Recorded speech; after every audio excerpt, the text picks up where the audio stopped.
കുറച്ച് നാളുകൾക്ക് മുമ്പായിരുന്നു ഈ അൻസിയുടെ ഒരു വീഡിയോ ഭയങ്കര വൈറലായിട്ട് പോകുന്നുണ്ടായിരുന്നു. അതിന് ശേഷമുണ്ട് ഈ അൻസിയുടെ കുടുംബത്തിലുള്ള എല്ലാവരെയും ഉണ്ട് ഈ ഭയങ്കരമായിട്ടുള്ള രീതിയിൽ മോശമായിട്ട് ഒരുപാട് പേര് മെസ്സേജും കാര്യങ്ങളൊക്കെ പറഞ്ഞിട്ടുണ്ടായിരുന്നു. കാരണം ഇതേണക്കാന്ന് മോളെയൊക്കെ വളർത്തുന്നത്, അല്ലെങ്കിൽ ഇവരൊക്കെ നോക്കിക്കൂടെ, ഫാമിലിയാന്ന് പറഞ്ഞിട്ട് എന്തിനാണ് ഇങ്ങനെ വെറുതെ ഇരിക്കുന്നതെന്നുള്ള രീതിയിലൊക്കെ പറഞ്ഞിട്ട് ഒരുപാട് പേരുണ്ട് ഈ രംഗത്ത് വന്നിട്ടുണ്ടായിരുന്നു. അൻസിയുടെ അമ്മയുടെ അടുത്ത് പോയിട്ട് ഒരുപാട് പേര് ഇതിനൊക്കെ കമൻറ്റ് ബോക്സിലൊക്കെ കമൻറ്റ് ഇട്ടിട്ടുണ്ടായിരുന്നു. നിങ്ങളെന്തോ മോളുടെ കാര്യമൊന്നും നോക്കുന്നില്ല, അങ്ങനെ എങ്ങനെയാണെന്നും പറഞ്ഞ് ഒരുപാട് പേരുണ്ട് ഈ രംഗത്ത് വന്നിട്ടുണ്ടായിരുന്നു. അതിന് മെയിൻ കാരണം എന്ന് പറഞ്ഞാൽ സബ്സ്ക്രിപ്ഷൻ്റെ കാര്യം തന്നെ ആയിരുന്നു.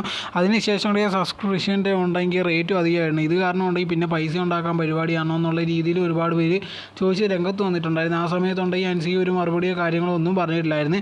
അങ്ങനെ ഇരിക്കുമ്പോൾ സമയത്താണ് ഇപ്പോൾ ലേറ്റസ്റ്റ് ആയിട്ടുണ്ടെങ്കിൽ അൻസിക ഇതിനെ കാര്യങ്ങളെല്ലാം പറഞ്ഞുകൊണ്ട് രംഗത്ത് വന്നിട്ടുണ്ടായിരുന്നു. ഇത് കണക്ക് ആൾക്കാർ എന്നെ തെറ്റിദ്ധരിച്ചിരിക്കുകയാണ്, ഞാനുണ്ടെങ്കിൽ അത് മനഃപൂർവ്വം ഇട്ടതല്ല, അതുകൊണ്ടെങ്കിൽ ഒരു അബദ്ധത്തിൽ പറ്റിപ്പോയതാണ്, ഇത് ആവർത്തിക്കത്തില്ല. ഒരുപാട് പേരുണ്ടെങ്കിൽ ഞാനുണ്ടെങ്കിൽ ഇങ്ങനത്തുള്ള കാര്യങ്ങൾ ചെയ്തതിൽ ഡിസപ്പോയിൻ്റ് ആയിട്ടുണ്ട്, എന്നോട് ക്ഷമിക്കണം, ഞാനുണ്ടെങ്കിൽ ഇത് ഒരിക്കലും ആഗ്രഹിച്ച് ചെയ്തതല്ല, ഒരു അബദ്ധം പറ്റിയതെന്നുള്ള രീതിയിലായിരുന്നു അൻസിക പറഞ്ഞിട്ടുണ്ടായിരുന്നത്.